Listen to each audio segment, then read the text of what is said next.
बोलो श्री प्राणनाथ प्यारे की जय। बोलो श्री सतगुरु महाराज की जय।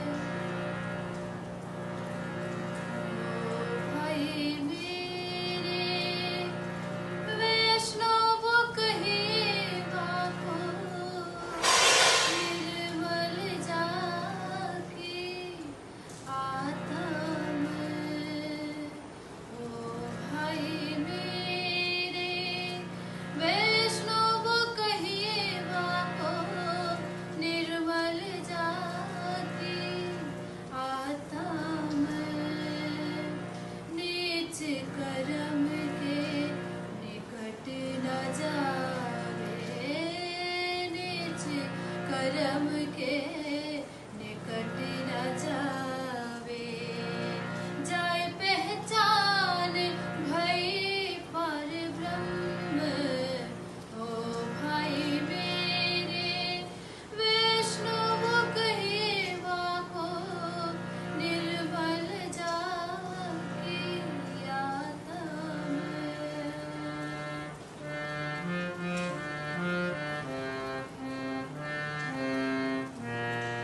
इश्क लगाए पिया सो पूरा, खेले अबला हुए अहनिस। इश्क लगाए पिया सो पूरा, खेले अबला हुए अहनिस। ओ अंधिया ज्ञानी भरम में भूले, परिया ठोर प्रेम को रस।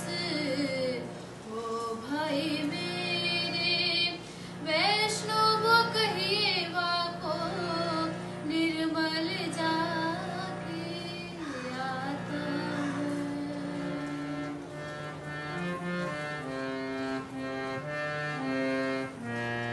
जब आत्म दृष्टि जुड़ी पर आत्म, जब आत्म दृष्टि जुड़ी पर आत्म, तब भयो आत्म निवेद। या विद लोक लखे नहीं कोई, कोई भागवंती जाने भेद। ओ भाई मेरे वैष्णव कहे बाको निर्मल जाके आता मैं।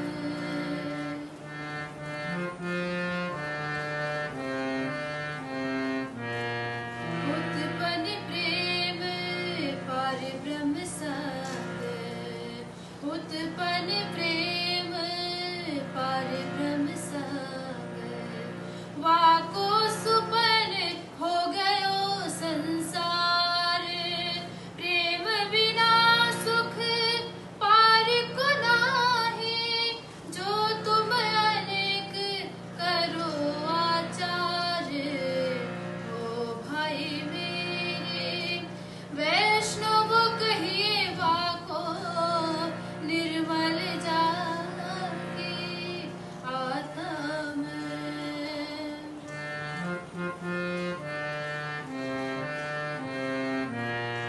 साचारी साहिब साच सुपाई, साचारी साहिब साच सुपाई। साच को साच है प्यारा, या वैष्णव के गत्र देखो वैष्णवो, या वैष्णव के गत्र देखो वैष्णवो। महमत इन से भी न्यारा। ओ भाई मेरे वैष्णव कहे वाको निर्मल जाके आता मैं। नीच कर्म के निकट न जावे, नीच कर्म के निकट न जावे। जाय पहचान भई पर ब्रह्म, जाय पहचान भई पर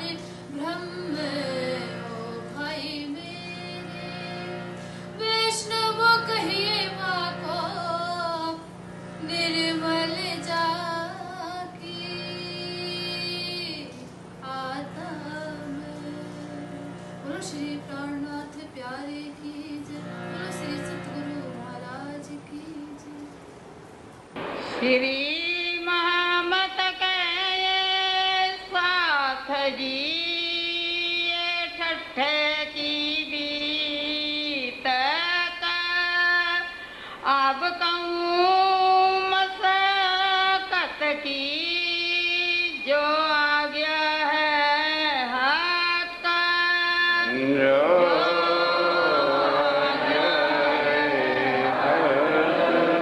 आए पहुँचे मस्कत में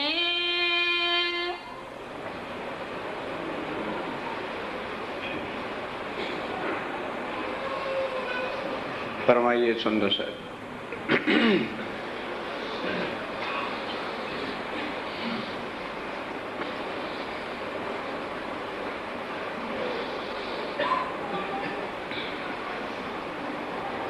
आए पहुंचे मस्कत में आप हक श्री राज्य महाराज वैधाम के धनी पार ब्रह्म सच्चिदानंद स्वरूप उत्तम पुरुष अक्षरातीत आप स्वामी श्री प्राणनाथ जी महाराज इस कलयुग में मनुष्य तन धारण करके आने का कारण केवल अपनी आत्माओं का था। अगर आत्माओं का उतरना कलयुग में न होता, करोड़ों बार दुनिया बनी, बन के मिट गई। आगे भी ये क्रम चलता रहेगा, क्योंकि ये अक्षर ब्रह्म की लीला है, बनाना और मिटाना, ये बंद नहीं होगी। और उतरने से पहले सब ग्रंथों के अंदर लिखवा भी दिया। अब भी क्या है, सुनने को सब सुनते,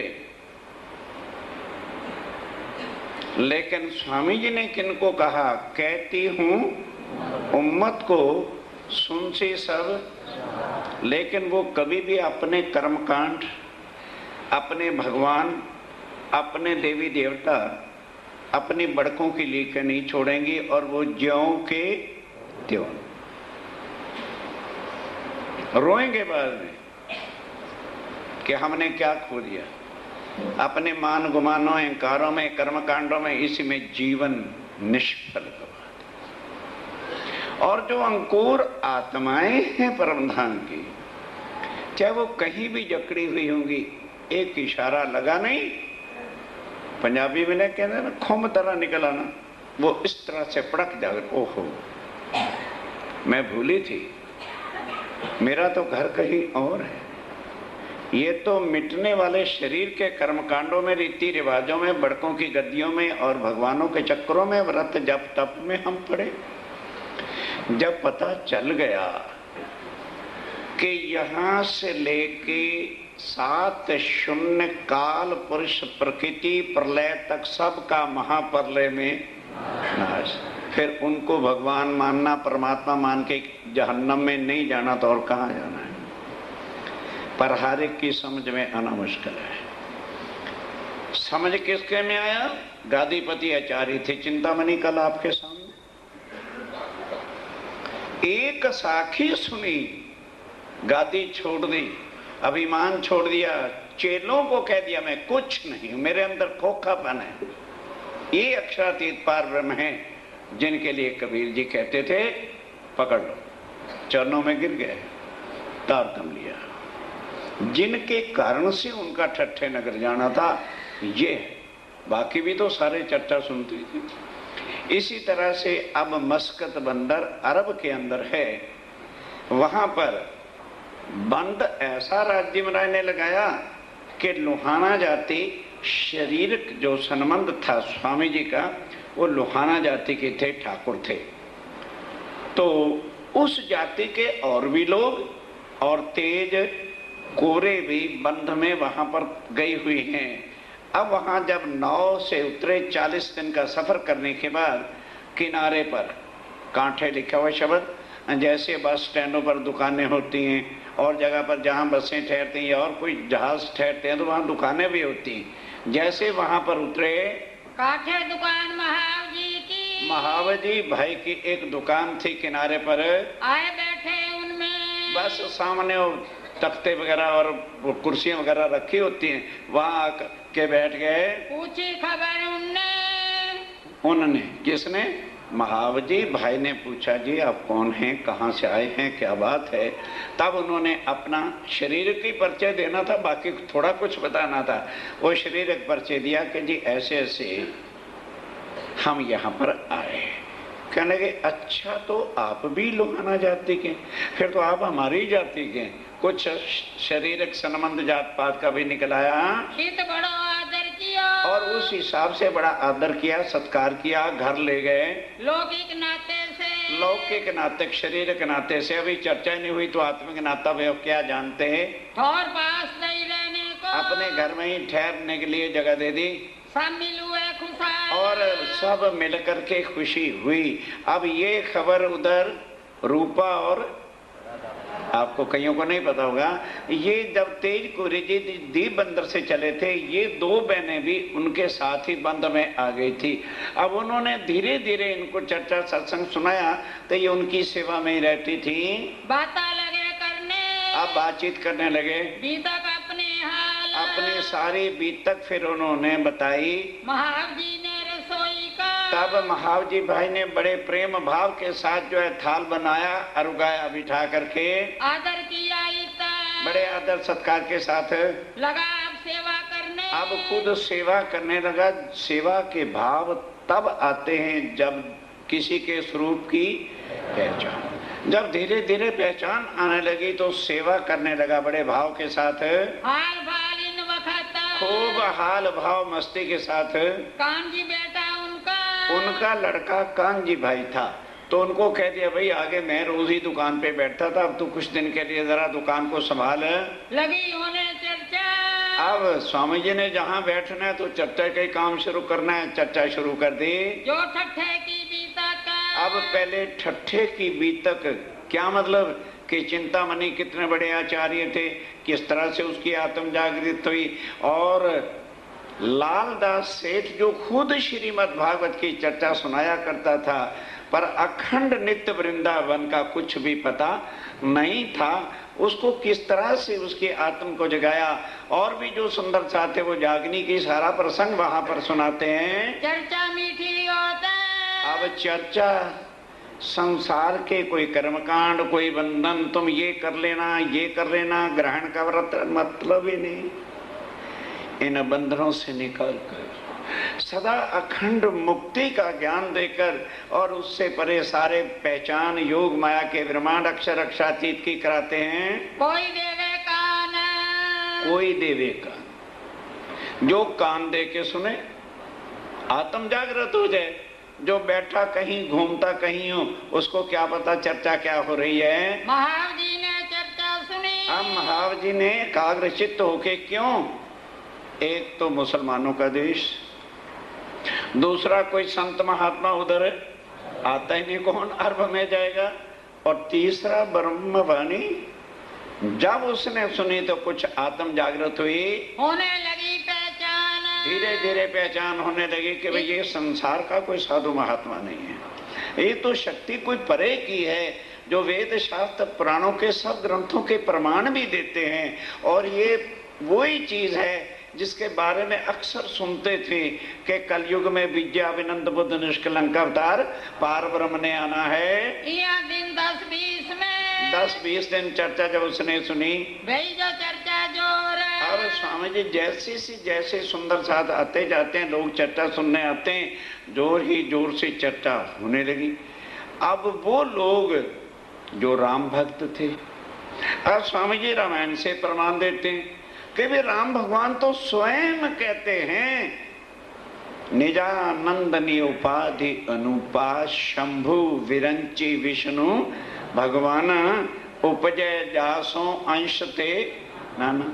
जब राम भगवान खुद लक्ष्मण को कह रहे हैं, अरे बाबा हम पार ब्रह्म नहीं हैं, हम भव से पार नहीं किसी को कर सकते, मेरे जैसे लाखों शंभु ब्रह्मा और मैं विष्णु बनते और मिटते हैं। तो जब हम ही बनने मिटने वाले हैं तो तुम्हें भव से पार हम नहीं कर सकते। दजाल अपनी सिपा में। आप ध्यान देना, अब जब ऐसी चर्चा लोगों को मिलने लगी तो वो जो रामायण के कथा करने वाले थे सप्ताहिक और भागवत कथा करके पैसे लेने वाले लोग थे, उनके पास अब कोई भी कथा सुनने जाता ही नहीं, क्योंकि वो तो संसारिक पैसा और ये सब चीजों के लिए धन सुनाते हैं। अब जब उनके पास कोई जाता नहीं, कोई उनकी दुकान बिजनेस तो होता नहीं, जब सारे सुनने वाले इधर आने लगे तो अब उनका काम गड़बड़ होने लगा। कहाँ से खाएं, कहाँ से रोज खीर खट्टे और खीरें बनाएं, निंदा लगे करने। बस ये ध्यान से सुनो, उनका सबसे फिर बड़ा हथियार क्या है? निंदा। ताकि निंदा करेंगे तो लोग हमारे चक्कर में फंस के हमारे ही जंगल में फंसे रहेंगे। ये कहाँ से आए हैं? अब दिल में सोचे भाई ये कहाँ से साधु आ गए, कहाँ से ज्ञान लाए हैं। सारे आज दिन तक दुनिया कर्मकांड को मानती आई और ये कर्मकांड को जड़ से ही उखाड़ के फेंकते हैं। ये तो बुरे वैरागी आए हैं, मेरे मारने का मन में, ये तो हमें भूखे मार डालेंगे। मैं करो लड़ाई इनसे। अब सब ने मिलकर के सोचा भी ऐसे काम नहीं चलेगा, राज कथा में चलो और उनसे लड़ाई करो, प्रश्न करो और झगड़ा करो। ये क्या करे मुझको? क्या करेंगे हमारा? तब सबने एक दिली करके लड़ने के लिए, भाई लड़ना क्या है, किसी भी बात पर आदमी फसाद उठा सकता है, झगड़ा करने के लिए आए। अब स्वामी जी चर्चा कर रहे थे। अब जब उन्होंने चर्चा ही शुरू से लेकर मनुष्य तन कैसे जन्मता है, कैसे मरता है, कैसे 84 लाख योनियों के बाद ये मनुष्य तन मिलता है, माया का ऐसा अंधकार का पट्टा बंधा हुआ है, हमें ये सूझ ही नहीं आती कि हम यहाँ किसके लिए लगे हुए हैं। कभी नहीं कोई सोचता। 2 मिनट सोच के देखें, आज जो कुछ 24 घंटे कर रहे हैं उनमें से एक तिनका भी अपना नहीं कोई सोचता है। उसके बाद फिर आगे देवी देवता भी जो है ना, वो निकालते नहीं, वो माया में हमको फंसाते। अब जब ये प्रमाणों से भागवत के सारे राजा हरिश्चंद्र, जलंधर ऋषि का प्रसंग, अहिल्या का प्रसंग, देवी देवताओं ने ही आकर के सत्य को गिराया और गुरु वशिष्ठ की बातें, और ये सारे भागवत भरा ही उससे पड़ा है। अब क्या बोले, जो लड़ने के लिए आए थे वो कहते हैं भी हमारे ही ग्रंथों के प्रमाण दे करके वो बताते हैं। ना बाबा ना, ये तो कोई पार ब्रह्म, उन आखिर वो भी ये तो है नहीं कि जानते नहीं होते, समझ गए कि भाई ये तो पार ब्रह्म की शक्ति। ना बाबा ना, अच्छा हुआ कि हमने बिना सुने कोई खटपट करने दी है। यह चर्चा कीर्तन होता है। यहाँ तो स्वामी जी जहाँ बैठते हैं वाणी चर्चा, पर उनको शुद्ध होती थी कि आम पब्लिक के सामने आम शब्दों से कीर्तन करना चाहिए। हमारे जुनूनी जो परम धाम जाने वाले हैं और जाएंगे नहीं, वो इश्क का जाम पिला दो, अक्ल नहीं है कि इतना बोलने के वाणी का जाम पिला दो ताकि हर कोई समझ सके ना। अकल गुम हुई है। फिर पिया इताए हैं, कौन समझेगा नया सुंदर साध। साहिब कलयुग में आए, सारा कोई समझे। अकल की बात है ना।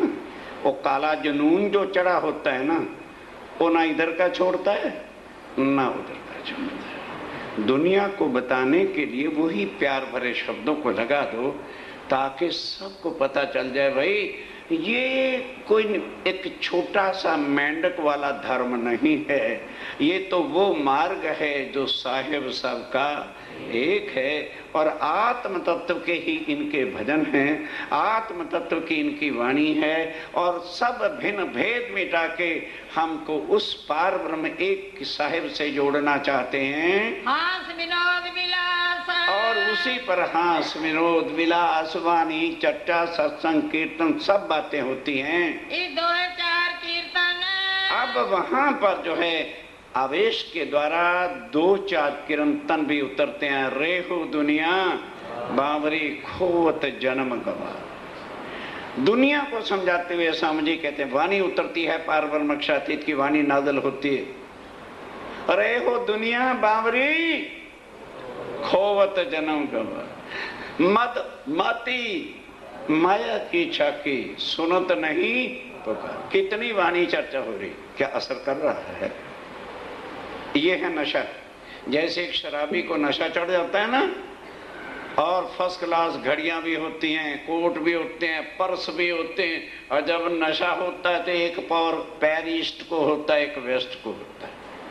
कोई मारता दो थप्पड़, घड़ी भी उतार के ले जाता है, पर्स भी छीन के ले जाता है, और बहुत नशे में चूर नाली में गिरता है। नत्था सिंह कहते थे कुत्ते आके चाटा करते थे। वो हालत है यहाँ माया के नशे। हमें सुध ही नहीं कि एक दिन मरना भी है, फिर कौन से मकान होंगे, कौन सी कोठियां होंगी, कौन सी कारें होंगी, किस बैंक बैलेंस का नशा लेकर के बाजार में घूमोगे, कोई नहीं सोचता। स्वामी जी कहते हैं पुकार सुन लो, तुम्हें कोई पुकारने वाला फिर आएगा नहीं। तू भूलना श्री महामाता। तब अपनी आत्म को कहते हैं, अरे तू इनसे क्या मत्था फोड़ती, ये हर कोई है सियाना, ये मूर्ख नहीं। ये माया के नशे में सियाने चतुर प्रवीण बने हुए, और तुझे लगा ग्रह धाम का ताप, तुझे परम धाम में आत्मा को जगा के एक बुखार चढ़ा हुआ है, तुझे उसी का ही ताप चढ़ा है, और दुनिया को माया का ताप चढ़ा हुआ है। संभाल अपना आप, अपने आप को संभालो मेरी परम धाम की आत्माओं। सब सियाने अपने काम में लगे। ए सारे सियाने, कोई मूर्ख नहीं है। इनको पता लगेगा जब यम के दूत सामने आके खड़े होंगे, कोई ब्रह्म का ताप, और अपनी आत्म से कहते हैं तुझे एक ही ब्रह लगा हुआ है कि मेरे साहिब का फरमान है कि जा करके सोई हुई आत्मा को माया में से जगा के वापस परम धाम लेके आओ। इन चर्चा होते हुए, इस चर्चा को होते हुए महाव जी का काम हो गया, उसकी आत्म जागृत हो गई। और भी कहते हैं कि साथी, और भी जो सुंदर साथ थे, जिनकी आत्माएं थी, वो चौंक उठी और आके चरणों में गिर के तारतम ले लिया। तारतम कोई मंत्र को नहीं कहते। तब स्वामी जी श्री राज्य राय के स्वरूप का वर्णन करते हुए और उनके चरणों से सन्मंत्र जोड़ते, इसको तारतम कहते हैं। यहाँ गुरु दक्षिणा या गुरु दीक्षा का काम नहीं।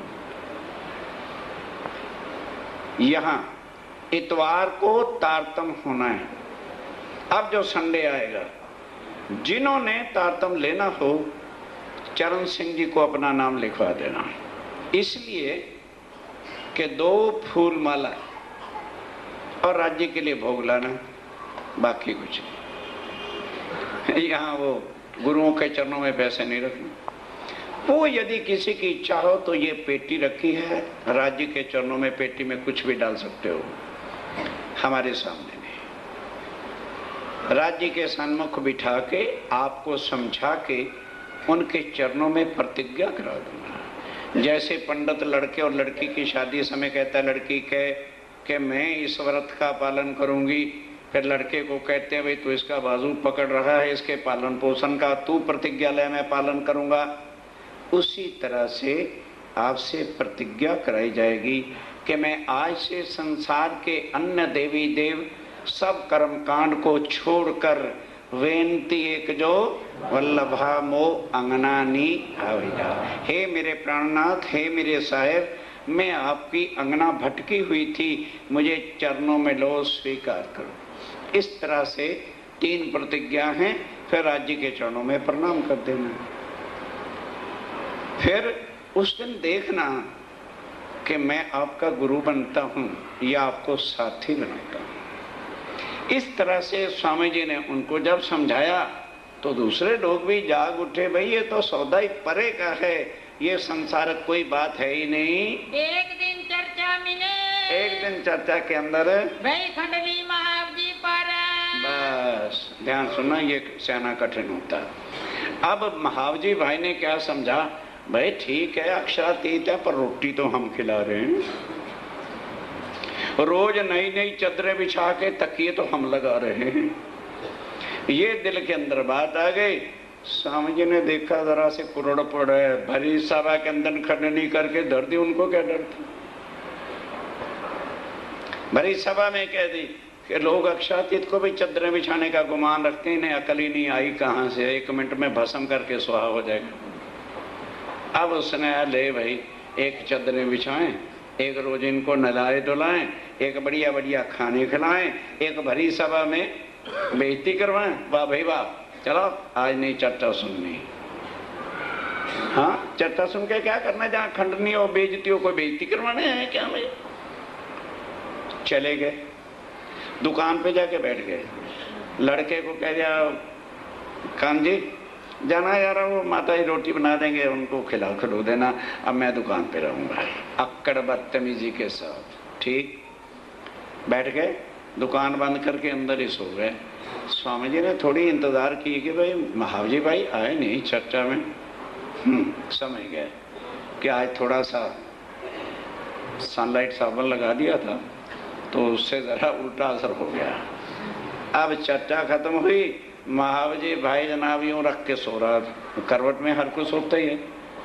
तो भेजा जबराइल को, जबराइल उसकी बंद दुकान में घुस जा।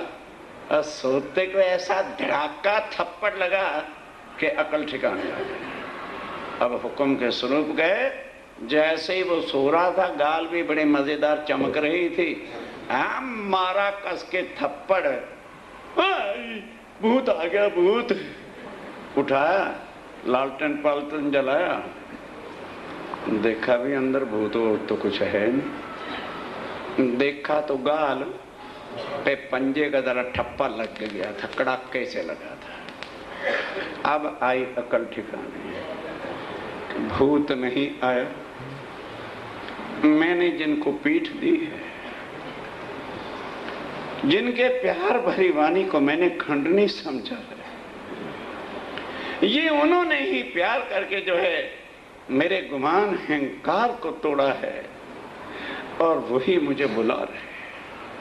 रात को 3 बजे का वक्त था, उठा, ताला अंदर से खोला बाहर से बंद, और जहां स्वामी जी सो रहे थे आकर के चरणों में शीश रख के और रोने लगा। तो स्वामी जी पूछते हैं, भाई 3 का 4 कभी तो समय नहीं हुआ उठने का, कौन आया है? कहते अच्छा श्री जी, एक तो थप्पड़ मार मार जगाते हो और फिर पूछते हो कौन आया है। मैं ही कमबख्त महावजी हूँ जो आपके स्वरूप की पहचान नहीं कर सका था। मैं खंडनी सुन के हो गया बेजार। मेरा मन आपसे उचट गया था कि इनके पास क्या जाना, इनको खंडनी के स्वयं कुछ आता नहीं है। मैं तो कच्चा साथ में, मैं कच्चा था।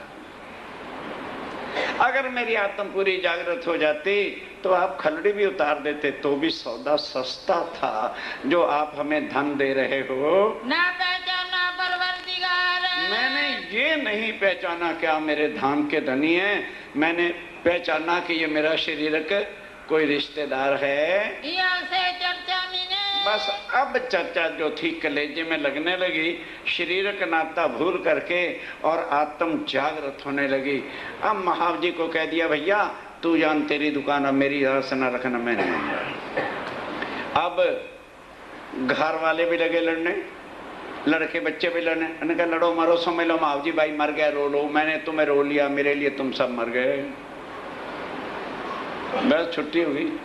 अब स्वामी जी की सेवा में एकदम लीन हो गया। अब ये चर्चा होते होते होते ये खबर वो जहां सुंदर साथ बंद में था उनको भी सूचना मिल गई।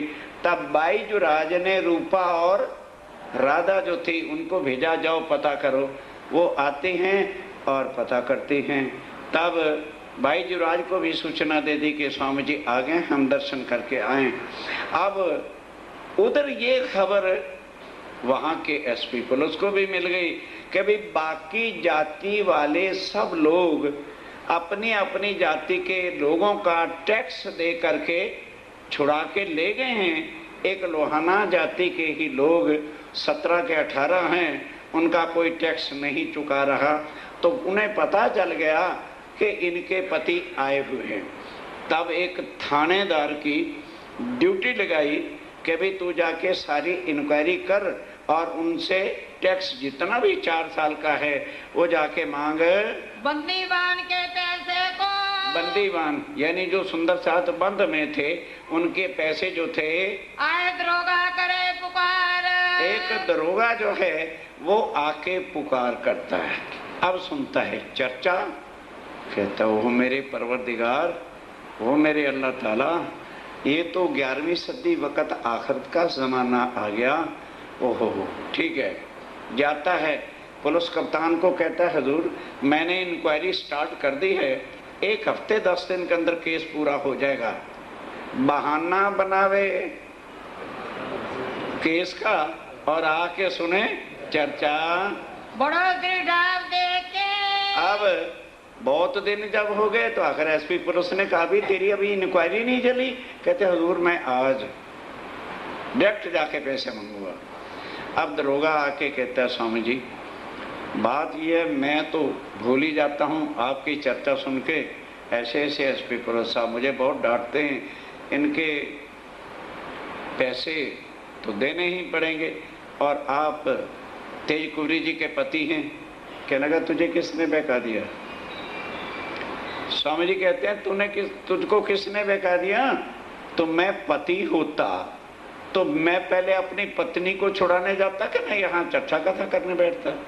इनके पति और इनके मालिक तो परवरदिगार हैं, जा उनसे पैसे ले ले, मेरा तो कोई मतलब नहीं, मैं तो संत बाबा हूँ भैया। सिर पर साहेब जो, ओ साहिब, भजन वाले भी सुन लेना कैसे बात स्वामी जी कहते हैं कि इनका जो साहेब इन पे सिर पे खड़ा है उनसे जाके क्लेम कर ले, पैसे का वो दे देंगे। वे खबरदार, वो खबरदार है, मालिक सबको जानता है। जब उन्होंने इसको छुड़ाना होगा ना अपने आप किसी को भेज देंगे, वो छुड़ा लेगा। हमको फिक्र ना कछुए, मुझे कुछ फिक्र ही नहीं है, जेल में रख चाहे कुछ भी कर तू मुझे नहीं पता। और कादर भरतार, और कादर जो है वो इनका भरतार है, मालिक है। इनमें से इनके इस बहाने से इससे करने आवे दीदार, दर्शन करने आता था, चर्चा सुनता था, चर्चा सुने शर्मनो, और आके चर्चा सुन के मगन हो जाता है। अब जब कह दिया भरतार जिम्मेवार है तो महाव जी बेचारे की तो इतनी हिम्मत थी नहीं कि 4 साल का टैक्स चुका सकता है, कि मामूली सी दुकान ही तो थी। अवासी बंदर, अब ध्यान के साथ सुनना, मस्कत बंदर से आगे अवासी बंदर आज भी है। वहां पर लोहाना जाति का एक बहुत बड़ा अरबोंपति सेठ उस समय का भैरव ठक्कर रहता था। उसके घर कोई शादी थी तो शादी में हर कोई बैठ के अपनी बिरादरी में डींगे तो मारता ही है। तो किसी दिल जले ने कह दिया अरे क्या सेठ बना फिरता है, नोटों को तिजोरी में धन के दबा के रख ले। अरे ये रही क्या मस्कत बंद। और वहां अपनी लोहाना जाति के लोग 4 साल से बंद में, उनको तो तू छुड़ा नहीं सका और तुर्रे बांध बांध के हमको दिखाता है। लाना कल तक उन्हें छुड़ा के लिया तो माने कि हाँ तुझे भी कुछ बिरादरी का डर है या इज्जत है या तू भी कुछ खानदान को चाहता है। उसी वक्त अपने मुनीम मैनेजर को बुलाया और 2 आदमियों को भेजा, कहने लगे यार जाके पता करके तो आओ कितना पैसा देना पड़ेगा, ध्यान देना। हम तो एक सेवा के बाद छुट्टी सी लगा दें, जी रसोई की सेवा दी फिर अचार की क्यों दे रहे, कमर टूट के चकनाचूर हो जाती है। इनकम टैक्स वाला आ जाए चाहे 20, हाँ हजूर ले लो कागज दबाओ ना। उसके लिए सारे के पास बंडल दबे हुए हैं। राज्य की सेवा के लिए घोटू आता, घोटू गला घुटता। अब सुनना, तारतम नहीं लिया, चर्चा नहीं सुनी, केवल एक शरीर का खानदान बरादरी की इज्जत के लिए मैनेजर आके कहते हैं सेठ जी 70,000 उस समय आज से 400 साल पहले 70,000 रुपए रख के अनुकूल, चल खजानजी को कहे 70,000 बांध और चल कल मैं तुम्हारे साथ चलता हूँ, छुड़ा के लाते हैं शान के लिए केवल, और कुछ नहीं। चले गए दरबार में 70,000 रुपये जमा करा दिया, कह दिया जितने लोहाना जाति के लोग हैं सबको छोड़ दो। छोड़ दिया गया। अब पूछा भाई आपको कहाँ पहुँचाया जाए? कहना कि जी हमने पहुँचना नहीं, हमारे मालिक श्री प्राणनाथ जी यहाँ आए हुए हैं और महावजी भाई के घर हैं, वो भी लुहाना जाति के। कहने लगे अच्छा चलो फिर अपन मुलाकात कर लेते हैं। आके कौन? भैरव सेठ स्वामी जी से मुलाकात करता है। छुड़ाए ले आया नियाज को, अपनी जाति के लोगों को छुड़ा के ले आया। वही मुलाकात भैरव से, भैरव ठक्कर से मुलाकात हुई। श्री जी साहब जी सो जब, श्री जी साहब जी से जब मुलाकात हुई अपने घरों ले गया और 2-3 चर्चा सुनी ना, समझ गया? कहने लगे महाराज एक तो अरब देश, एक यहाँ कोई आता नहीं, चलो इसी बहाने से आपके चरण मिले, यहाँ का काम तो आपका पूरा हो ही गया है, जिसकी आत्मा को जगाना था, अब कृपा करके थोड़े दिन हमारे साथ चलिए। तो वैसे भी उसने कहा और सोचा कि चलो इसने बगैर परिचय के सुंदर साथ को बंद से छुड़ाया है, तो हम भी इसको माया के बंद से छुड़ाएं। इसलिए उसके साथ आवासी बंदर चल पड़े। वही जगह अपने नजीक। अब ध्यान देना, करोड़ोंपति सेठ था, हवेलियां थी, अपनी हवेली के साथ बहुत बड़ी हवेली थी, खूब पलंग लगा दिया स्वामी जी के लिए, आदर के साथ। सेठों के लिए कौन सी बड़ी बातें थी, सब अच्छी व्यवस्था करके सुंदर साथ को वहां ठहरा दिया। कहाँ पधराए श्री राजा, वहां स्वामी जी को बधराया। रसोई और एक तरफ है। क्यों? अपनी रसोई जुदा करता है, बताऊंगा क्यों। वो रसोई में गड़बड़ खटपट खाता था और स्वामी जी के लिए सब राशन पानी सामान और रसोई जुदी करवा दी। लगे चर्चा के काज। अब स्वामी जी तो जहाँ बैठेंगे भाई चर्चा का ही, सत्संग का ही काम होना है। आए आगे बैठा भैरव सेठ। अब भैरव सेठ सबसे आगे आकर के चर्चा सुनता है। अपने कबीले समेत, अपने कुटुंब कबीले रिश्तेदारों को भी साथ ले आया। लीला की चर्चा। अब स्वामी जी शुरू से कौन सी पहली लीला? ब्रज की। ब्रज में कैसे जन्म लिया विष्णु, भूल गए? जन्म किसने लिया? आत्म किसकी थी? अक्षर थी, और शक्ति अक्षरातीत की। कैसे 11 साल 52 दिन लीला की। फिर ब्रह्मांड कैसे प्रलय किया और कैसे योग माया में जाके नित्य वृंदावन नया बनाया, अपना स्वरूप नया बनाया, और कल्प वृक्ष जमुना जी चंद्रमा नया खिलाया। फिर वहां बांसुरी बजा के आत्माओं को भी बुलाया, अक्षर की इच्छा पूरी करने के लिए रास की लीला की। फिर अक्षर ने मांग कर दी कि ये लीला मुझे अखंड कर दो और ब्रज की लीला भी अखंड कर दो। वो इस तरह से बताया। फिर आत्माएं वापस परम धाम गई और उनकी इच्छा पूरी नहीं हुई थी। फिर ये तीसरा ब्रह्मांड बनाया, ये सारी अपनी लीलाओं का पर्चा कराया। भैरव सर्वनाश लेता, और भैरव एकाग्रचित होके सुनता है। सुन चर्चा सुख पाइया, और चर्चा सुन के बड़ा अच्छा लगता है, पर आत्म को चोट नहीं लग रही। वही 2 पैर बैठक, 2 पैर 6 घंटे चर्चा। हम तो 1.5 घंटे में घबरा जाते हैं ना। 2 पहर लगा तक ये चर्चा का विषय चलता रहा। रसोई की अर्ज भई, तब संध्या का समय हो गया। रसोई के अर्जोही के स्वामी जी रसोई बन के तैयार हो गई है, खाइए।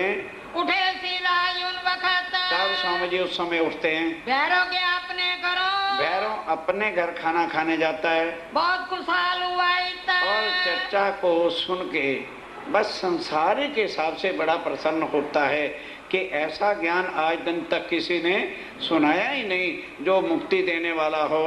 सिराज आरोग फिर बैठे, अब स्वामी जी आरोग्य और फिर बैठ गए। साथ सुख मिलाए, सब सुंदर साथ भी साथ बैठ गए। बस फिर किसी ने प्रसंग शुरू कर दिया, फिर चर्चा शुरू हो गई। यहाँ बहुत रात बीत गई, बहुत रात तक 12 बजे 1-1, 2-2 बजे तक चर्चा हो रही है। हुआ उठने का समय, उठने का समय हो गया। फिर चर्चा होते फिर भी चर्चा होते होते अरुणोदय होने का, सूर्य निकलने का समय हो जाता है। हो गई फजर, फजर हो जाती है। उठे दातन पानी को, तब जो है दातन पानी के लिए उठते हैं और भैरव ठक्कर उठ करके अपने घर जाता है। तब आए भैरव ठक्कर, तब भैरव ठक्कर आए उन संग आए कई लोग। और उसके बाद फिर नहा धो के फिर चर्चा का समय हुआ तो भैरव सेठ भी आया और कई भी सेठ जैसे सेठों के लोग सेठ होते हैं वो भी चर्चा सुनने आए। तेज भाई इन समय अब एक वहां तेजबाई बुढ़िया थी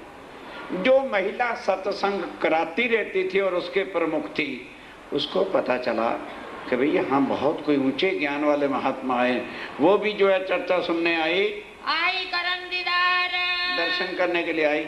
ले आई कबीला अपना। तब अपना कबीला कुटुंब और जितने भी उसके साथियां थी उन सबको जो है चर्चा में ले आती है। नाराई सा किरंतन बिहार। अब किरंतन तोवानी की आनंद विहार की चर्चा तोवानी की और वाणी क्षार पुरुष से आगे निराकार के आगे की बातें सुन करके अब शक संदेह हो भी किसको, क्योंकि स्वामी जी एक एक बात का प्रमाण गीता से, भागवत से, वेदों से, शास्त्रों से, पुराणों से देते हैं।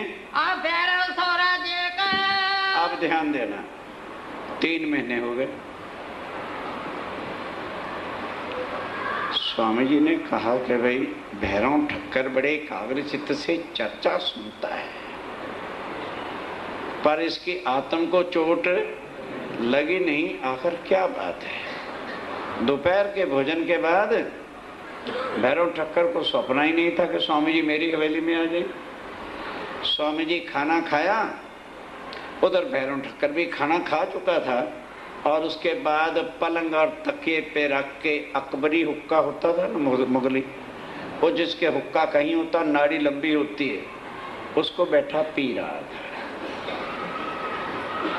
स्वामी जी चले गए अंदर, हुक्का पी रहा था, गुरुड़ गुरुड़ हो रही थी, कुछ नहीं कहा, उठ के खड़ा हो गया, हाथ जोड़े, आदर से बिठाया। स्वामी जी कहते हैं भाई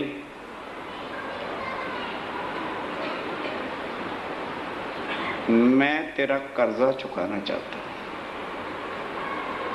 वो हैरान हो गया, कहने स्वामी जी आप और कर्जा? कहने लगे भाई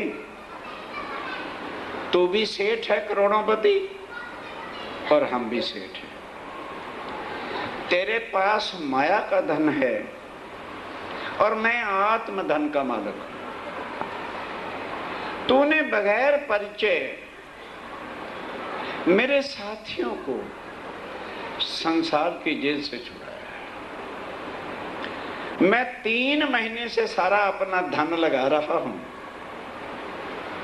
पर तेरी आत्मा जो है अभी इस संसार के बंधन से निकली नहीं और मैं तुझे घर पे बैठे ही, ध्यान दो, जंगलों में जाके नहीं, दान पुण्य करके, योग साधना करके, तपस्या करके नहीं, वो साधन शरीर के पर तपस्वियों की अकल में ये चीज घुस सकती नहीं। ये जन्म उनका नष्ट ही होने वाला है, नेक्स्ट जन्म में फिर शायद आत्म निर्मल हो, इस जन्म में नहीं हो सकती। क्यों? उनके खोपड़े में जो घुस जाएगा ना, लोहे की छेनियों से निकालना नहीं निकलेगा। अहंकार आगे डट के खड़ा है। भाई घरों बैठे ना तो साधु बनाऊंगा, ना बाबा जी बनाऊंगा, ना तेरे भगवे कपड़े रंगूंगा और ना तुझे जंगल में भेजूंगा, ना तेरे से माला जपाऊंगा और घरों बैठे यही बड़ी पार ब्रह्मक्षातीत का अनुभव कराऊंगा। करना कुछ नहीं पड़ेगा।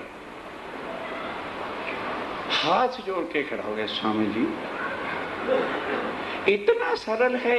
कहना कि हाँ, जितना दुनिया ने कठिन बना रखा है उतना ही ये मार्ग सरल सीधा है।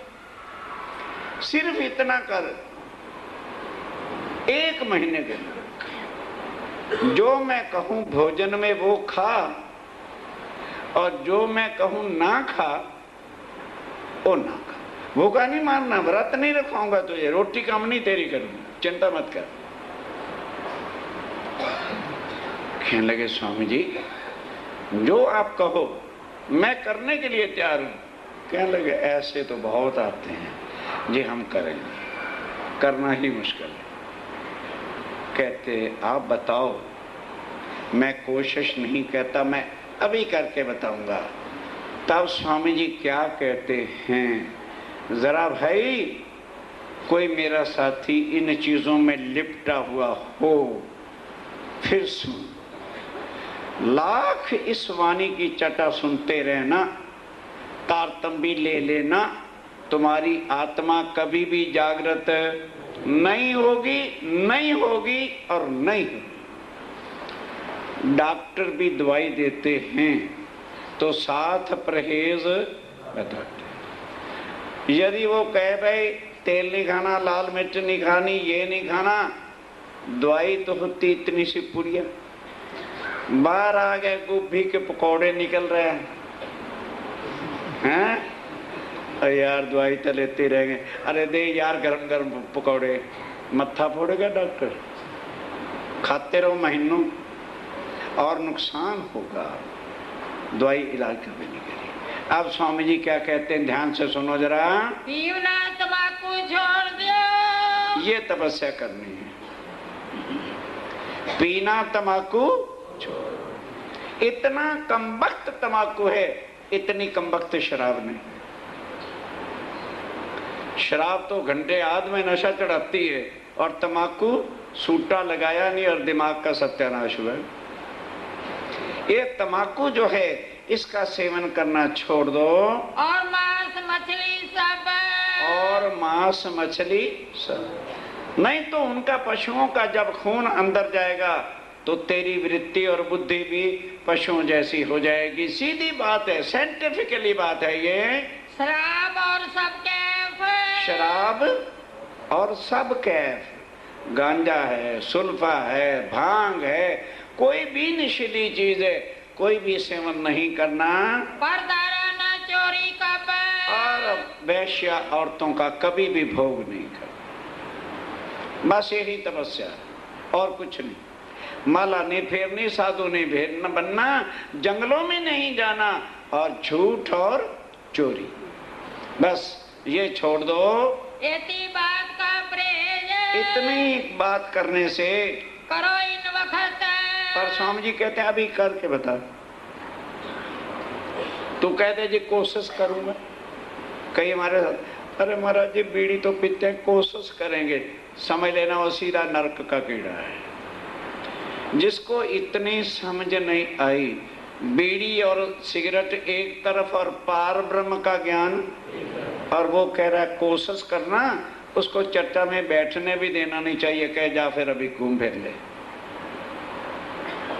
जिसका दिमाग इतनी बात नहीं पकड़ रहा कि शंकर भगवान कैलाश पर बैठे पार ब्रह्म का सुमरन करते करते करते मर जाते हैं, ब्रह्मा मर जाते हैं, विष्णु मर जाते हैं, ये चर्चा उनको कभी भी मिली और तुम्हें मिल रही। और छुड़ाया क्या जाना, तुम्हारी जिह्वा के चस्के या और कुछ। अगर जिह्वा का स्वाद तुम्हारे वश में नहीं तो फिर तुम इंसान नहीं, तुम पूरे हैवान हो, जानवर हो। क्या ये खाने की चीज? खाओ रसगुल्ले, खाओ गुलाब जामुन, खाओ रबड़ियां, खाओ मक्खन, पियो दूध के कटोरे। देखो अकल कहां जाती है। जब अकल का खुद ही सत्यानाश करना है तो फिर शक्ल तो इंसान की रहेगी मेरे साथियों, काम पशुओं वाला ही करते रहोगे।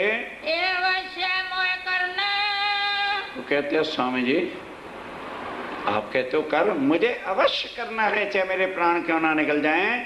छोड़ दे चारों की चारों मैं करता था, लेकिन आज से जो है मैं सबको छोड़ता हूँ। इतनी मेहनत से, अगर इतनी ही मेहनत से जो जाके अपनी आत्मा, अगर आत्मा जागृत हो जाए और पार ब्रह्म के स्वरूप की पहचान कर ले, फिर और लेना ही क्या दुनिया में। उस वक्त आगे हुक्का था, उस वक्त आगे हुक्का था, ये नहीं कि उठा के रख दूं, चिलम उठाई और नाड़ी पाड़ी तोड़ तोड़ के टुकड़े करके बाहर फेंक दिए। सो दिया तुरंत फोड़, सो दिया तुरंत फोड़, टुकड़े कर दिया, ऐसे छोड़ना होता है। उद्दक धरा 4 वस्त का, जल में लेके कसम खाई के स्वामी जी लाश तो भले निकलेगी, आज के बाद इन चीजों का सेवन नहीं करूंगा। दई शर्वना तम जोर। अब घर भी कह दिया। सिठानी को पता था कि जब तक सेठ जी मछली ना खाएं रोटी का स्वाद आता नहीं। सिठानी को क्या चाहिए? सेठ का शरीर ठीक रहे। और फिर रात को मछली खा के जब तक शराब पिएंगे नहीं, नींद आनी नहीं। सेठ जी उठे, स्वामी जी इतना कह के गए अपनी हवेली में। सेठ जी कहते हैं, सेठानी तुम अंडे खाओ, मछली खाओ, कुछ खाओ, मेरे लिए नए बर्तन मंगवाओ, सात्विक नौकर लगा दो, और मेरा भोजन तेरी रसोई में नहीं बनेगा। मुझे घरों बैठे अगर पार ब्रह्म की प्राप्ति होती है तो मुझे और क्या चाहिए। सिठानी का कहते, हाँ, टके टके के बावे आ जाते और लगे परमात्मा का दर्शन कराने। आपकी अकल को क्या कहते? बकवास मत कर, जिब्बा खींच लूंगा। तुझे थोड़ा हम मना कर रहे हैं, तो कुछ भी कर। और फिर स्वामी जी ने 1 महीने के लिए कहा है ना, फिक्र ना कर, मैं 1 महीने के अंदर मरता नहीं हूं, पर मैंने जो कह दिया मेरी भोजन आज सात्विक होगा, जो दृढ़ करके, इस तरह से दृढ़ निश्चय कर लिया। और अब जाके चर्चा सुनने बैठा। 3 महीने की चर्चा का कुछ भी असर। अब 24 घंटे अभी हुए थे इन चीजों को छोड़े। अब स्वामी जी ने फिर नए सिरे से मनुष्य तन क्या है, 14 लोक क्या है, और देवी देवता क्या हैं, कैसे प्रलय होती है। पहले दिन पूरा क्षर पुरुष का, काल पुरुष आदि नारायण तक सब बताया। और दूसरे दिन योग माया और अक्षर ब्रह्म की सारी लीला का वर्णन बताया, कैसे ब्रह्मांड बनाते हैं, कैसे मिटाते हैं, और सारा होता है। तीसरे दिन परम धाम और मूल मिलावा और सिंहासन का वर्णन कर रहे थे। भैरव ठक्कर उठ के खड़ा हो, स्वामी जी जो मुझे आप महीने में दर्शाना चाहते थे, मेरी आज आत्म वहां पहुंच गई। बस ये होता है आत्म को निर्मल करते ही अनुभव का। तीसरे दिन ही चर्चा सुनते उसकी सुरता वहां पहुंच रही है। मैं जन्म भरे को छोड़िया, अब मैं जन्म भरे ये कमबख्त चीजों को छोड़ दिया। ये चारों वस्त निखेद, ये चारों वस्त ही मनुष्य का सत्यानाश करते। और आती कब है? जब पैसा बोलो बोलो ज्यादा होता है, तब फिर कंपनियां, और जो कुछ होता है, कहाँ तक उसका वर्णन हमें क्या करना। ये ज्यादा माया के ही चरित्र हैं जो हमें इन चीजों में फंसाते हैं। वस्त भई मोह प्राप्त, हे धनी, जो मुझे महीने में आप देना चाहते थे मुझे मिल गया। मुझे मूल मिलावा और सिंहासन आज अनुभव में आ गया है। किस तरह से उनका स्वरूप श्रृंगार है, सब मेरी आत्मा ने अनुभव किया है। पाया माया माया भेद, अब माया का पता चला है ये क्या है और पार ब्रह्म क्या है। ए आया जो साथ में, अब आए और तब स्वामी जी ने तारतम्य दिया। जब तक किसी की आत्म को जगा नहीं लेते थे, पहचान नहीं करा देते थे, किसी को भी तारतम नहीं देते थे। इस तरह से ये तारतम लिया इसने। बड़ा शहर में शोर, अब रात को सेठ आए। कौन से? अब तो तुम कहोगे कोई नहीं पता, महफल वाले, बोतलों वाले। तो नौकर को पहले ही कह दिया था, हाँ भाई चला दे शिकंजवी का दौर उधर। अब और कहाँ होना था। थोड़ी देर के बाद सेठ कहते हैं, सेठ जी क्या बात होगी, बोतल नहीं खुलनी? कहते भाई खोल दे रूह अफ़ज़ा। अब सारे मजाक करने लगे, कहने लगे दोस्ती मेरे साथ है कि बोतलों के साथ? अकल आ गई ना बात करने की। भाई अगर मेरे से दोस्त आना है तो यहाँ आ जाना, बोतलों की अगर दोस्ती है तो किसी और मैखाने में चले जाना, अब वो बोतल पीने यहाँ ना। सारे सेठ भी हैरान हो गए कि भैरों ठक्कर, जो मांस के बिना कभी रोटी ना दिन को ना रात को, और शराब के बिना जो बात नहीं करता था, आखिर ऐसे कौन से संत हैं। हम भी कल उनकी चर्चा सुन के तो देखें। वो सेठ भी आने लगे, सखी बाई आई साथ में, और तेज बाई वो बुढ़िया जो थी वो भी आई, और एक सखी बाई और थी, वो भी चर्चा सुनने आने लगी। लगे बंसारी निंदा करने। अब ध्यान देना, जो दुकानें खोलने वाले थे, आगे पता क्या था, तारों की छाव में दुकान खोलो और तारों की छाया में दुकान बंद करो। अब वो बेचारे जाते थे तो रोटी ठंडी, रात को आवे उनकी पत्नियां रोटी बना के रख जाए और चर्चा में चली जाए, तो रात को भी रोटी ठंडी। कुछ दिन तो उन्होंने बर्दाश्त किया, आखिर सारे इकट्ठे हुए, भाई मर गए, पेट में दर्द हो रही है, ठंडी रोटी बाजरा, और ये क्या मुसीबत आ गई।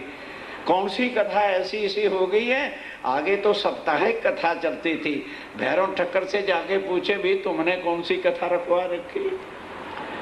सारे मिल करके गए, भैरव ठक्कर से लगे लड़ने, कहने लगे, वो सेठ जी महाराज क्या कमबख्ती हमारे गले डाल दी। आगे तो सुना था रामायण भागवत का, गीता का जो साप्ताहिक प्राण होता है, तुम्हारा कौन सा प्राण है, और हम तो मर गए भूखे, इस तरह से ठंडी रोटी खा खा के मर जाएंगे। उन्होंने कहा कि भाई मेरे से क्यों लड़ने आए, मैं तुम्हारी पत्नियों को कभी घर से बुलाने जाता नहीं। अब समय पर आ गए हो, जरा अंदर झांक के देखो, वो कोई मेरा काम तो नहीं कर। अगर तो आके कोई मेरा काम कर रही है, मैं उनसे अपने घर का कोई काम कराऊं, तब तो तुम मेरे से लड़ो। वो आते हैं अपनी आत्मा की गरज से, इसलिए होश करके सुन लो। अपनी पत्नियों को घर रोक लेना, लेकिन मेरे घर इस तरह से वाहियातपन करने के लिए दोबारा नाना खूब डांट के भेज दिया। ये सब करते कलयुग, एक कलयुग है, रिश्तेदार भी कलयुग हैं, वो पति भी कलयुग हैं जो बहनों को सत्संग में आने के लिए रोकती है, और वो बहनें भी कलयुग का रूप हैं जो पतियों को सत्संग में आने के लिए रोकती है। स्वामी जी कहते हैं यही कलयुग, यही है दज्जाल। कोई हाथी घोड़े का नाम नहीं है। उन्होंने बताया है, दज्जाल करत कछु ऐसा के अंदर करत दखल बेईमानी। अंदर आके बैठ जाती है और दोस्त को दुश्मन करे और फेर देवे, अकल को घुमा के अच्छों को भी बुरा बना देती है। अब उन पतियों ने कहा, अच्छा एक तो ये कथा सुनने जाते हैं, दूसरी हमारी करवाते बेइज्जती, और जाने दो इनको घर। और पतियों का नशा किस बात का होता है। जब पत्नियां घर आई, लगे बड़बड़ाने और लगे ये कर देंगे, वो कर दें, तुम्हें मार देंगे, तुम यही कर देंगे, जैसे होती धमकियां। मैंने कहा, सेठ जी कान खोल के सुन लो, बुरा करने तो हम गए नहीं। 20-20 साल हो गए शादी किए हुए, तेरे 4-4 बच्चे पैदा कर दिए। तेरी बहन के कोई काम होता है तो 2 महीने के लिए भेज सकता है, तब हम होते हैं शरीफ। अब सत्संग आत्म के लिए चले गए तो हमारे चरित्र पर भी हाथ उठाते हो और इस तरह के अपशब्द कहते हो। बाकी रहा मरना और मारना, उसकी धौंस देना नहीं। आज की रोटी खा लो, रात की अपनी खुद आटा के पो लेना, हमारी लाशें यहाँ टंगी हुई मिलेंगी। अब मगज ठिकाने आ गया, मर गई तो आटा कौन गूंथ देगा, गैस नहीं थी, चूल्हा कौन जलाएगा, हाथ सड़ जाएगा, रोटी मिलनी नहीं। अच्छा बाबा, अच्छा जाओ चर्चा सुनने जाओ, मगर रहो जाओ। और क्या करते, हो गया। उसके बाद फिर 2-4 दिन बीते। उन्होंने कहा, भाई देखें औरतों का लीडर कौन है, कौन इनको वहां लेकर के जाता है, उनको पकड़ो जरा, ठीक करो कि उन्होंने तो नाश घर का किया, हमारा नाश क्यों कर रहे हैं। तो देखा तो वो बुढ़िया तेज भाई का पता चला, भाई चलो उनसे जाके लड़े। अब सारे मिलके उनके पास गए, कहते माता श्री प्रणाम, आओ बेटा कैसी आए। कहे माता जी तुम तो सत्संग करने रोज जाओ, हम तुम्हें मना करने नहीं आए, पर ऐसे करो कुछ दिन हमारी खातर में आ जाओ, क्योंकि तुम्हारे पीछे हमारी घरवाली पत्नियां लगी हैं और वो रोटी पको के रख देती हैं, हम उठते हैं तो ठंडी रोटी खानी पड़ती। फिर रात को हम आते हैं तो शाम को रोटी रोटी बना के ढक्कन में बंद करके चली जाती हैं, हमें शाम को भी ठंडी खानी। कपड़े हमारे मैले पड़े हैं कई दिनों के, हमारी खातर में आ जाओ। कहने लगे तुम्हें शर्म नहीं आती। जब मैं जवान थी तो मेरे माँ बाप कहते थे जवान लड़कियों के बाहर नहीं निकलना होता, मंदिरों में नहीं जाना, क्लबों में जाओ। नहीं समझे, नहीं समझाई, आनी नहीं के बहुत भरे हुए हैं। हम मंदिरों में नहीं बट लड़कियों को भेज सकते, कहाँ भेज सकते हैं, क्लबों में। फिर मैं बन गई बहू तो ससुराल वाले कहने लगे ससुर साहब बहू मैं नहीं बाहर निकला करती। अच्छा भाई, फिर बच्चे हो गए, अब मैं हो गई बूढ़ी, दांत रहे नहीं, अब मेरा कोई कसूर है? और अगर कसूर है तो तुम जाओ भाड़ में, मैं तो कथा सुनने जाऊंगी, जो करना है तुम कर लो। बस वो नहीं रुकी, औरतें भी पीछे हार गए। अच्छा भाई कभी तो इनकी कथा खत्म हो गई, ठंडा मंडा है जैसे ही खा लो। दज्जाल ये करता है, ये कलयुग के काम है। अब उधर क्या होता है, जब देखा भैरव ठक्कर और जिस की आत्मा अवासी बंदर में थी, चर्चा सुन के जागृत हो गई, तब ले लिया। तब स्वामी जी सबको बुला के कहते हैं भाई देवचंद जी ने कहा था कि जब तक वो मुख्य आत्मा है, शाकुंडल और आत्माओं के नाम है तो खास वो ना समझना, उनको ढूंढ नहीं लेते और उनको अक्षातीत की पहचान करा के जगह नहीं लेते, तब तक हम में से कोई भी परम धाम जा सकता। और मैं यही बैठा हुआ हूँ, अभी तक पता ही नहीं वो कहाँ पर हैं। तो सबको कहा भाई अब आज्ञा दो, मैं कोई यहाँ गादी बनाने नहीं आया, ध्यान के साथ मैं कोई महाराज बनने नहीं आया भाई, हुक्म हुआ है ले आओ बुलाए तुम रूह अल्लाह, मेरी रूहें जो अश, उन आत्माओं को ढूंढना है। कहाँ कहाँ पर वो आत्मा है क्या पता चलेगा, जा जा के जगह जगह चर्चा करेंगे, आत्म भड़क भड़क करके बाहर निकलेंगी, इसलिए मुझे आज्ञा दो। सब सुंदर साथ रो पड़े। भैरव ठक्कर रोने लगा कि स्वामी जी कौन सा नसीब सनमंद निस्बत थी हमारी परम धाम की। एक तो ये मुसलमानों का, राक्षसों का देश, और एक कोई साधु महात्मा इधर आते नहीं। आप आए हो तो हमारी आत्मा के सनमंद से आए हो, और ये दुनिया अब छोड़ के मत जाओ। बस स्वामी जी किसी की आंखों के आंसू बर्दाश्त नहीं करते। अच्छा 2-3 दिन के बाद बैठे थे चितवन में, राज्य से बात कर रहे थे कि धनी मैं क्या करूं, आप कोई ऐसा कारण बनाओ दीप बंदर की तरह से कि ये मुझे राजी खुशी से इजाजत दे दें, फिर तो यहाँ से निकल सकूंगा। बस 2-4 दिन बीते तो वहाँ ध्यान के साथ अवासी बंदर का जो डिप्टी कमिश्नर या राजा था उसका तबादला हो गया, और एक ऐसा जालिम बादशाह की नियुक्ति हो गई जो जहाँ भी जाता था सबसे पहले हिंदू साधुओं को पकड़ करके जेल में डालता। अब उसका आना सुन के भैरव ठक्कर को बड़ा फिक्र पड़ गया। अब रात भर ध्यान देना, बड़े बड़े और सुंदर साथ को लेके बगदाद तक भागे, सब जगह भागे, पर ये तबादला रुकने वाला था नहीं। किसी ने किया होता तो रुक भी जाता। अब हार गए और सब सुंदर साथ मिलके रातों रात स्वामी जी के कि स्वामी जी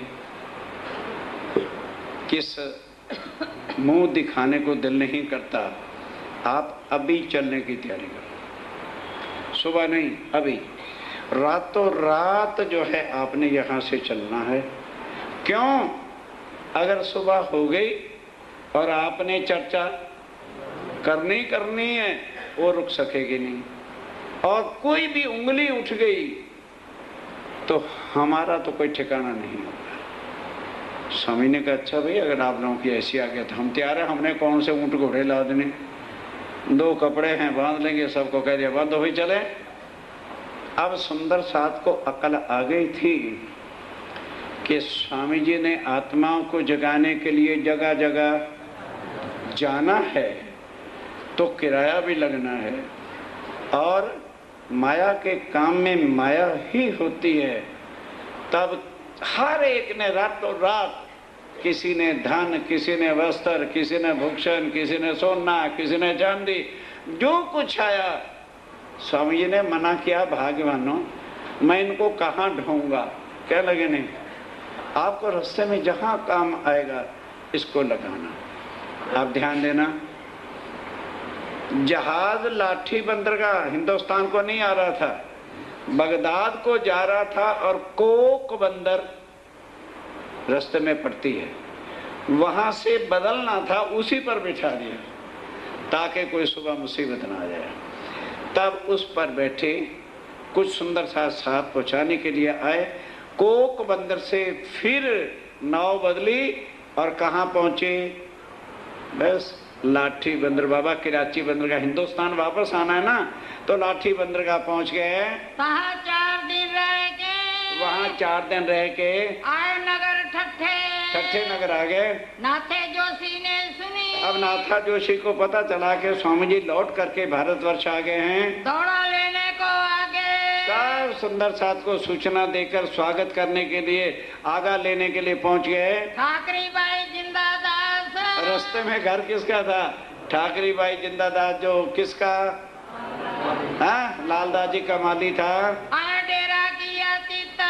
उसके घर आ गए। उसने कहा स्वामी जी आज रूखा सूखा भोजन सुंदर साथ की सेवा मैं करूंगी। ठाकरी बाई इन समय, अब इस समय ठाकरी भाई साथ रसोई के काम। अब सुंदर साथ की रसोई की कितनी खुशियां थी। टोकरे के टोकरे सामान भर भर के बाजार से ला रही है और बन रहा है। खूब सुंदर साथ को भोजन बन के तैयार हो गया, पंक्तियों में बिठा दिया। सब सुंदर साथ को, जितने भी ठट्टे नगर के थे, सब आज भोजन करो। स्वामी जी को भी आसन पर बिठाया। बड़े आनंद मंगल के साथ रसोई हुई। बैठे अरोग ने बैठ गए। ठाकरी बाई के घर, ठाकरी बाई के घर रसोई हो रही है। उछरंग साथ में, और सुंदर साथ में भी बड़ी खुशियों की उछरंग थी। खुशी थी कि स्वामी जी लौट आए हैं अपने अपने ठोर, अपने अपने घरों से। अवासी बंदर की, अब अवासी बंदर की जागनी और मस्कत बंदर की जागनी कैसे हुई, वो सारा प्रसंग बताया। इन बाल साथ सब आए के, किस तरह से सुंदर साथ चरणों में आए, शुक्र बजाया हक, और फिर सब ने बहुत शुक्र बजाया कि धामधनी बड़ी कृपा आपकी जो स्वामी जी आ गए। दीदार को आवता, क्या थे? दीदार को। हाँ, और कौन सुंदर साथ दर्शन को आते हैं? ठट्ठे के सब लोग जिन्होंने पहले तारतम लिया था सब दर्शन करने आने लगे। संवत 1728 से, संवत 1700। अब नाथा जोशी के घर चले गए। अब वहां से बैठकर सोचा कि भाई अब जागनी का प्रोग्राम कैसे किया जाए। कह लगे ठीक है, मुझे तो जो सतगुरु महाराज जी का हुक्म है वो जहाँ जहाँ ले जाएंगे चलता जाऊंगा, पर सारी धर्म की जिम्मेवारी किस पर होती है? बिहारी जी, क्योंकि गादी पर कौन बैठे, तो जिम्मेवारी किसकी है? बिहारी जी की है। उनको मैं चिट्ठी लिखूं कि मिल करके प्रोग्राम बनाएं और मिल करके जागनी का काम करें तो ज्यादा होगा। बोलो श्री प्राणनाथ प्यारे की जय, बोलो श्री सतगुरु महाराज की जय।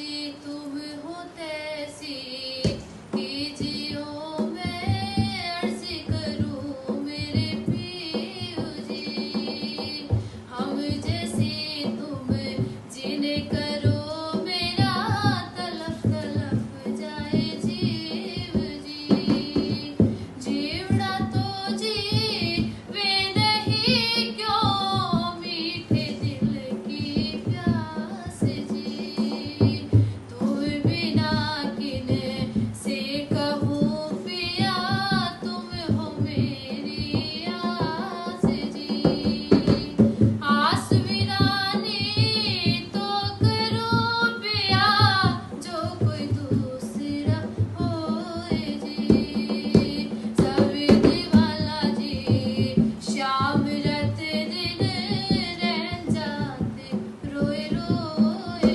जी जन्मे अंधी जो मैं होती सो क्यों देखूनी के कार जी जब तुम्हें आप दिखाओगे तब देखूंगी नैन नजर जी पुकार पिया जी मेरी सुन के अब ढील करो तुम जीन जी पल पल खबर जो लीजियो इतनी अर्ज करूं दुल्हीन जी इतनी अर्ज में तो करूं पिया बीच पड़ी अंतराए जी सो अंतरियाड़ी टाल के दुल्हा लीजे कांठ लगाए जी